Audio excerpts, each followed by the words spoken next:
Sorry, मैं बहुत late हो गया। तुम्हें पता है ना कि नाज के बॉर्डर से गुजरना नहीं बहुत नहीं, कोई मुश्किल बात काम नहीं कदीर, मैं भी बस अभी आई हूँ ठीक है। यहाँ।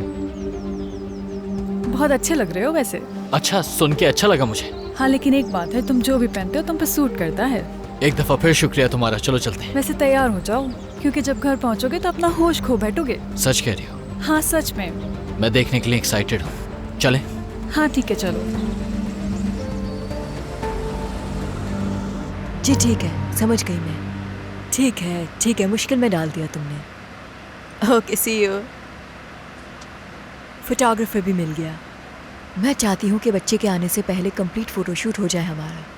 अगले हफ्ते की डेट दी है फोटोशूट के लिए। मैं चाहती हूँ कि मेरे पास यादगार के तौर पे रहे। जबरदस्त। क्या हम उस फोटोशूट में हो सकते हाँ हैं? जाहिर सी बात है। वैसे तुमने ये बहुत अच्छा प्लान बनाया है, लेकिन जितना जल्दी हो सके इसको कर लो तो बेहतर है। इन दिनों तबीयत का कुछ पता नहीं चलता, कुछ भी हो सकता है। सब कुछ सोच समझ के किया है। सी सेक्शन के हिसाब से ही प्लान बनाया है मैंने। नहीं मेरी जान, बच्चों के साथ ऐसा नहीं होता। कभी भी कुछ भी बदल जाए, पता नहीं चलता।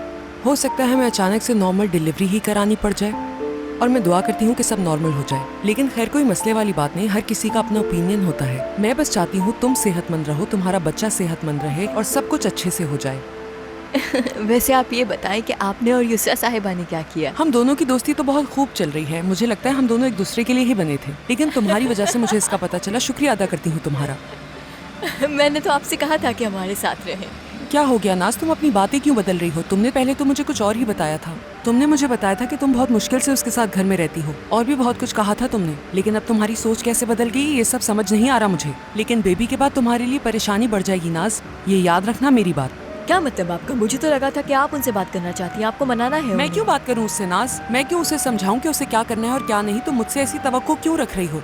ऐसा कुछ नहीं होगा। और हाँ, वैसे मैंने भी तुम्हें कुछ कहा था। तुम, तुम्हारा बच्चा, तुम्हारा शौहर हमेशा हमारे घर में आके रह सकते हो। अगर तुम कहो तो मैं तुम्हारे लिए एक पूरा फ्लोर खाली कर देती हूँ।